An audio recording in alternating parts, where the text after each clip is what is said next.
नमस्कार. महाराष्ट्रातील विविध क्षेत्रातील बातम्या झटपट आपल्या मोबाईलवर पाहण्यासाठी लगेचच सबस्क्राईब करा राष्ट्रशक्ती लाईव्ह न्यूज आणि सोबत बेल आयकॉन प्रेस करायला विसरू नका. मला आमच्या गावची ही परंपराच आहे पहिल्यापासून.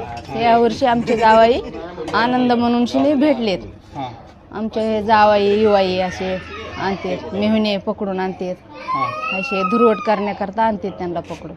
हो, यावर्षी कोणते जावाई भेटले आणि कसे कुठं लपून बसले होते ते कसं कुठे शेतात बसले असते लपून. हे शेवटचे लहान जावाई ते.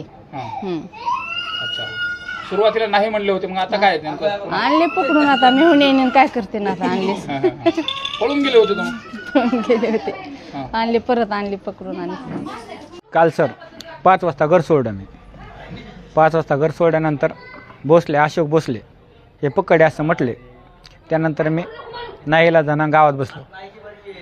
4-5 वाजता कॉल केला. सर असं म्हटले की अशोक भोसले फरार आहे. नाहीला जायला मी दुकानात बसलो, चहा पिण्यासाठी गेलतो. त्यानंतर त्यांनी मला पकडलं. 6-7 जण आलते. त्यानंतर एकटा माणूस काय करणार सर, पकडलं त्यांनी. नाहीला असल्यामुळं रात्री आलो 10-10:30 वाजता.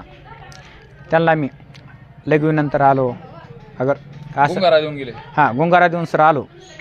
पुन्हा त्यांचं दुम ठोकले मी सर. 11 वाजता फरार झालो. सकाळी गावकऱ्यांनी सांगितलं, असं सांगितलं, जे दूध उत्पादक आहेत त्यांनी सांगितलं की आमच्या शेतामध्ये ते लपून अगं छुपून बसला आहे. त्यानंतर मी सकाळी आलो, लपून बसलो आहे असं सांगितलं. त्यांनी आलं, दुम ठोकला, और पकडलं, सवारी करावं लागली. आता काय वाटतंय? आता मस्तच वाटणार सर. आता मिरवणूक वाटली, आनंद झाला. आता पुन्हा पकडणार नाही, लपून बसायची गरज नाही ना सर, 1 वर्षच मान आहे ना सर. आता लपून बसायची गरज नाही सर.